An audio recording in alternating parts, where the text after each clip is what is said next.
उत्तर सोलापूर येथील बेलाटी तीर्थक्षेत्रातील संत बाळूमामा मंदिर देवस्थान ट्रस्टचे अध्यक्ष श्रीराम हनुमंतराव पाटील यांच्या सौजन्याने रविवारी अमावस्यानिमित्त भव्य महाप्रसादाचे आयोजन करण्यात आले होते। या महाप्रसादाचा लाभ घेण्यासाठी मोठ्या संख्येने भाविक उपस्थित होते। यावेळी भक्तगण दत्तात्रय कोलारकर यांची विशेष उपस्थिती लाभली। संत बाळूमामा मंदिरात दररोज हजारो भक्त दर्शनासाठी येत असून देवस्थान परिसरातील शांत, पवित्र व सुंदर वातावरणामुळे भाविकांची संख्या येत्या काळात लाखोंच्या घरात जाण्याची शक्यता व्यक्त करण्यात येत आहे। देवस्थान ट्रस्टचे अध्यक्ष श्रीराम हनुमंतराव पाटील हे आपल्या सहकुटुंब सहपरिवारासह भक्तांच्या सेवेसाठी नेहमीच उपस्थित राहतात। मंदिरात दररोज नित्यनियमाने महाप्रसादाचा कार्यक्रम आयोजित केला जातो। भावी काळात अधिकाधिक भक्तांनी या देवस्थानाला भेट देऊन संत बाळूमामाच्या चरणी नतमस्तक व्हावे व त्यांच्या दर्शनाचा व आशीर्वादांचा लाभ घ्यावा, असे आवाहन देवस्थानचे ट्रस्टच्या वतीने करण्यात आले आहे। पाटील बाळूमामा ट्रस्टचा अध्यक्ष आहे। आज वर्षाची पहिली अमावस्या आहे, रविवार आहे। तर आज लाखोच्या संख्येने भक्त भाविक इथे प्रसिद्धी घेत आहेत। त्यांना प्रसादाची सोय मामाचा करिश्मा त्यांना आवडलेला आहे। मामा त्यांना पावतेत आणि अन्य क्षेत्र दररोज चालू ठेवलेलं आहे। तरी पंचकृषीतले भाविक भक्त त्याचा लाभ घ्यावा हीच आमची इच्छा आहे। तर आता भक्त निवाससुद्धा आम्ही चालू केलेलं आहे।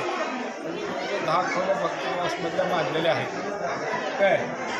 तर सगळ्या पद्धतीचं इथं हे आहे। तर पंचकृषीतल्या भाविक भक्त भरपूर संख्येने येते। तिथं कुठलंही काय नाही, सगळं ओरिजिनल आहे। किती द्या काय होऊ द्या, संपूर्ण येईल तसं आम्ही सगळ्या अन्न क्षेत्रात दररोज चालू केलं आहे। मेंढ्या मामाच्या इथं आहेत, ते 50भर मेंढ्या लोकांनी दिलेले आहेत। अन्न क्षेत्र सगळ्या लोकांनी दिलेलं आहे। रोज इथं प्रसाद चालू आहे। तरी पंचकृषी भाविक भक्तांचा लाभ घ्यावा। तुम्हाला ही संकल्पना म्हणजे कधीपासून कळलं? भक्त पहिल्यापासूनच आहे। मामाचं तिथं आदमापूरला मी वाऱ्या करत होतो, तर तिथले मेंढरे येऊन बसल्यानंतर ते पुढे सांगितलं एक मंदिर बांधा। तर आमचा मुलगा एक दुबईला आहे, त्यानं म्हणला बाबा त्या टाईपच मोठं मंदिर इथं बांधा, म्हणजे मामाचं इथं म्हणजे स्थान होऊ द्या।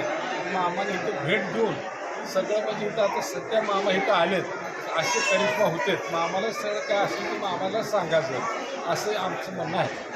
बरं, याचा अर्थ तुमचा असा आहे की बाबा आदमापूरला जाण्यापेक्षा वेळ लागतो म्हणजे आणि मामा इथं आपल्या इथं प्रगट झालेले आहेत। ज्या लोकाला आदमापूरला जायला बाबा इथून कोल्हापूर ते आदमापूर हेच मामा हेच डिझाईन सगळं प्रति आदमापूर इथं आम्ही बनवलेलं आहे।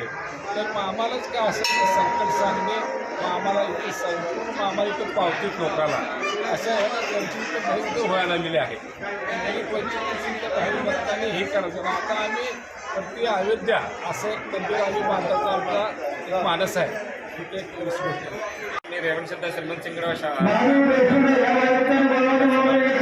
माझ्या कालांतर आता 5 ते 6 वर्ष कामं होत असल्यामुळे जे आदमापूरला मला जाता होत नव्हता, ते इथं आल्यापासून माझ्या कामं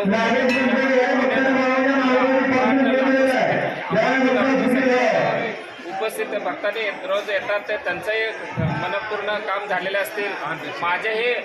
माझेही काम झाले म्हणून मी हा बाळूमामाला मानून इथं जर रविवारी आणि अमावस्या माझ्यातनं किती दिवसापासून येत आहे तुम्ही इथं देवाला? 5 वर्षापासून। तुमचा अनुभव काय? अनुभव आम्हाला चांगले, आम्ही जे अनुभवले आणि अनुभवले, आमच्या मनात जे संकल्प ठेवले ते संकल्प आमचे पूर्ण झाले। म्हणून या भक्तीनं आम्ही हा बाळूमामाला जर रविवारी आणि अमावस्याला कंपल्सरी येतो।